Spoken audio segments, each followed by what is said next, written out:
Welcome back to Success with Steven. My name is Steven Smith. On this channel, we discuss all things financial literacy. Most credit card issuers have quirks, hidden features, and rules that you've never heard about unless you've spent way too many hours in credit forums or just reading user data or experiencing approvals and denials firsthand. And no company fits that description better than Capital One. In 2026, Capital One cards are some of the most powerful, underrated, and occasionally unpredictable products in the entire credit card industry.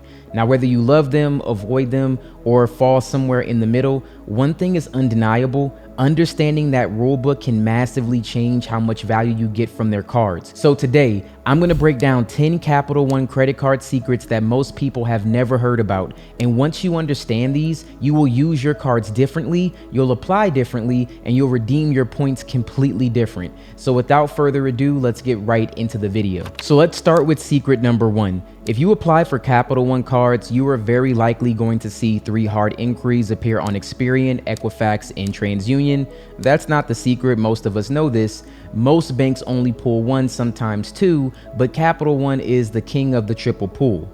Now, for someone who applies for cards often and manage their credit actively, this can matter a lot. 3 inquiries instead of 1 adds up really quickly, especially when you consider future applications with other issuers who might not like to see a high volume of inquiries. Now, here is where things get interesting. Some applicants historically have reported success by freezing 1 bureau, usually Experian, and then applying for 1 or only 2 pulls. Now, I want to clarify that I've personally done this myself in the past, but it's not guaranteed to work. So I've applied for a Capital One card, I've frozen Experian, and then I've only gotten a pull from TransUnion and Equifax, and that has worked for me very successfully.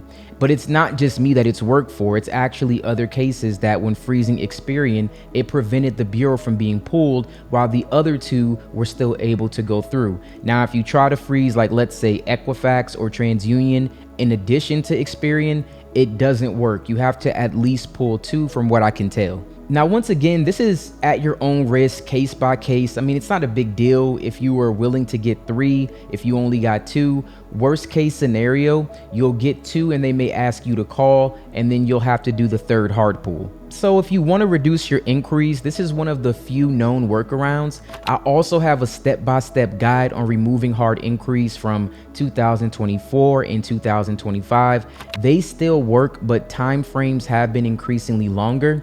And with that said, I'll be updating my inquiry removal method. I've been testing the fastest, most consistent ways to remove inquiries in the last 90 days, and I should have something for you very soon. So if you haven't subscribed now, be on the lookout for that new hard inquiry removal in 2026. Secret number 2 has to do with approvals, and they can be very unpredictable. Now, a lot of people get confused by this every single year. Great credit does not automatically equal approvals with Capital One.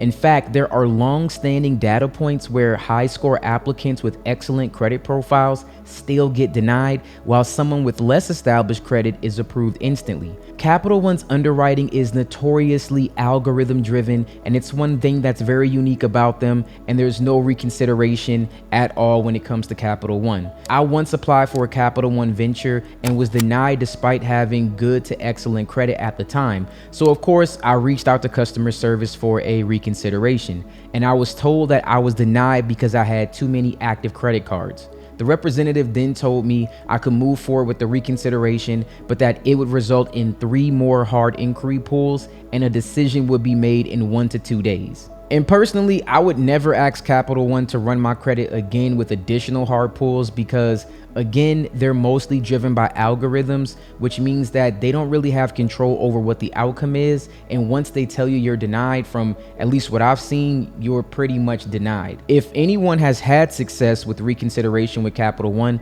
drop that in the comments below. I mean, I'd be interested to hear your experience. Maybe things have changed, but from what I've seen, they do not have reconsideration. Now, with places like Chase, American Express, Citi, and others, you can often call someone, explain your application, and sometimes overturn a denial. But with Capital One, it's normally the final answer. So what I've learned over time is that you can be the perfect customer on paper, you can have excellent credit, and the best way that I can explain this is If you have really good credit, if your credit is excellent, extensive, Capital One may not approve you because you won't be as profitable. I know that sounds kind of weird, but I've said this plenty of times in many videos. Capital One is the largest subprime lender in America. They make a lot of money lending to people that don't have good credit. And they usually will like to see that because they can make more money off of interest. So on the flip side, let's say like you're new to credit and you have like a fair to slightly good credit score, you'll probably walk away with a venture card because of your lack of credit options. Or if you don't have a very thick credit profile, like you don't have a bunch of credit cards, they may be willing to approve you just because they know Capital One will be the only option since you don't have so many cards to use. And don't get me wrong, Capital One isn't the only place that does this. A lot of issuers do this exact same thing. They like to make sure they will be the main focus of your credit card needs and spending. So it's not abnormal, but it is something that you have to understand about Capital One. The next secret is something I don't talk about on this channel very often, and it's actually going to be for the next few things that we're going to talk about. So if you don't care about travel or rewards, you may not really care about the rest of this video, but I go more into cashback, miles, and rewards for some of my nerd wallet content. However, this is probably one of the most misunderstood things about Capital One that you can be taking advantage of right now. So if you have a cashback card like the Saver One, which earns strong rewards on dining, entertainment, groceries, those cashback earnings can actually be converted into miles, but only if you hold a Venture Series card that earns miles. This means someone could build a Capital One ecosystem where the Saver One handles groceries, dining, entertainment, and then a Venture or Venture X can handle everything else. All the cash back gets converted into miles instead of cash, and that setup effectively turns Capital One into a flexible two-card ecosystem similar to Chase or Citi, where you can stack and earn multipliers and pull everything into a transferable system. If you only hold the Saver One or some other cashback card with Capital One without earning miles, conversion is not possible, but when paired correctly, this can be one of the most profitable setups that Capital One offers today. Again, this is for someone who is into optimization and they're focused huge on doing something like traveling for free. This also opens the door to international award travel and partner sweet spots without the financial barrier that normally stands in the way. This is one of the reasons why Capital One has become so competitive with travelers in recent years, because there are a lot of people who, like when I talk about bonus bank hacking, who do travel hacking, and they take advantage of this, and this flexibility really does matter. Now, here's another secret that most people miss. With Chase, Citi, or American Express, you typically need to have a premium annual fee card to unlock the ability to transfer points to airline hotel partners. But Capital One is different. Even the Venture One is a no annual fee card, and it unlocks transfer capabilities. So this means that someone could earn cash back on the Saver One, convert it into miles on the Venture One, and then transfer those miles out to partners without paying an annual fee. And again, this is for someone who wants optimization and they want to actually earn these rewards because it opens so many features for you. And again, this is for someone who's focused on optimization and who cares about travel hacking. So moving on to our next secret. Capital One has great transfer partners, but the transfer ratios are wildly different and some of them are really bad. So some transfer partners have 1-to-1, which is a smooth, clean, easy calculation. It means that basically whatever points that you have or miles, it converts equally for when you transfer them to somewhere else. But a handful convert for like a 2-to-1, which will slash the value of your miles instantly. And this is especially noticeable when you compare to Citi, which offers better ratios for certain programs. And then there's the Choice hotels. And yes, you can transfer Capital One miles to Choice at a 1-to-1 ratio, but that is rarely a good deal because Citi and Wells Fargo, they normally transfer at a 1-to-2 ratio, meaning you get double the hotel points for the same currency with those issuers. So just the bottom line is, if you're planning on doing redemption in 2026, transfer ratios matter more than ever. Just know not every partner is equal, and some redemptions are incredible while some are deeply inefficient. So the value is there, you just need to know where to look. This next one is a quick hit.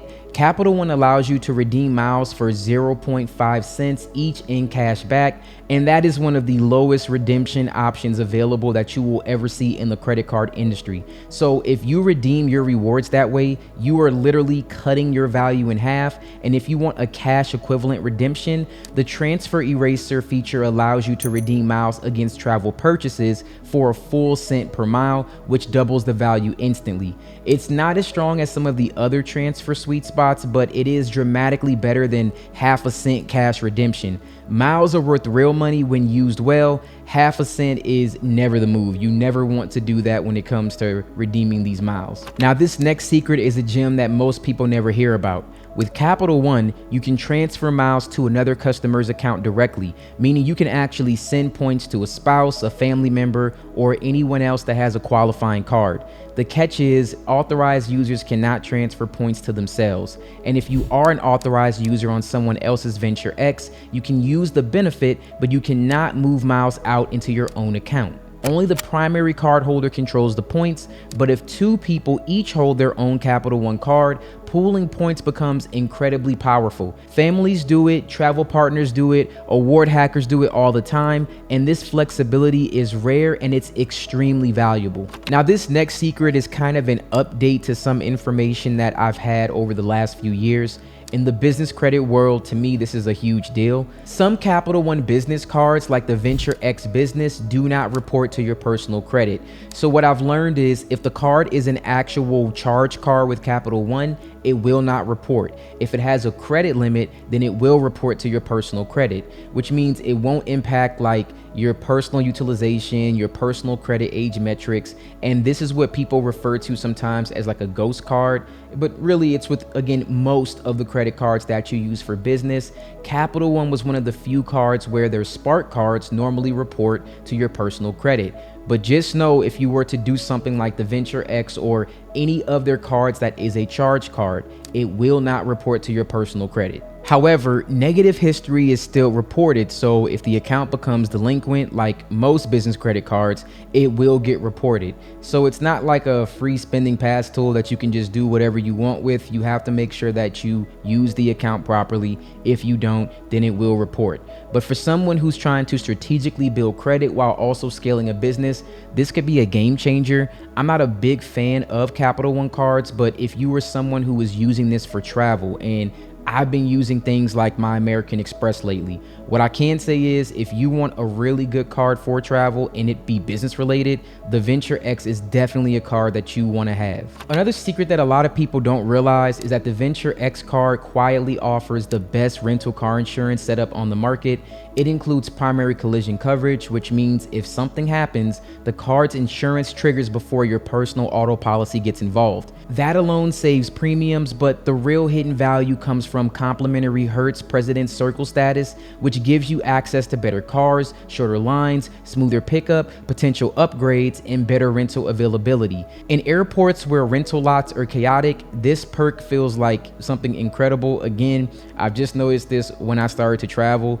It really does become a huge benefit, especially when you get to choose better vehicles and upgrade options. So for frequent travelers, this is one of the reasons the Venture X continues to be a top contender against premium cards like the American Express Platinum or the Chase Sapphire Reserve, because the benefits are tangible, accessible, and they're easy to leverage in real world experiences. Now, this is something that I think is a true perk that no one talks about. This might be the biggest one that Capital One has ever released. With the Venture X card, you can add an authorized user at no cost, and those users receive priority pass access, Capital One Lounge access. They also get that Hertz President's Circle status of their own, and that just makes this card so much better. Once again, I've been using my Capital One Platinum for almost 2 years now. I do have someone added on there as an authorized user. I pay like $400 just to have that person on there, plus almost $700 for myself, and the perks are like not that great. While with the Venture X, you can get most of these perks already built in for free. So when you compare that to premium competitors who charge for authorized users, it really does reduce the benefit of their card. And Capital One does look unreal when you compare them, especially when it comes to the travel card ecosystem. I want to thank you guys so much for watching this video. Capital One is, again, quirky, sometimes unpredictable, and they play by like these weird set of rules that American Express or Chase probably never will. But inside of some of those quirks, you'll find opportunities, especially for travelers, point optimizers, people who like to maximize cash back, even credit builders who understand what the system is actually doing and how to use it instead of it working against them. So if you take advantage of flexible point conversion, no fee transfer capabilities, the rental car perk, authorized user structures, and strategic business reporting, Capital One becomes one of the most value-packed issuers in 2026. Knowledge can really change how you use credit, and once you understand these hidden structures and features, you'll stop using your cards passively and you'll start using them strategically. So if you learned anything from today's video, please like, subscribe. Let me know which secrets surprised you the most, and also if you have any secrets you want to add of your own, please drop those in the comments as well. Once again, thank you guys so much for watching this video, and you have a wonderful day.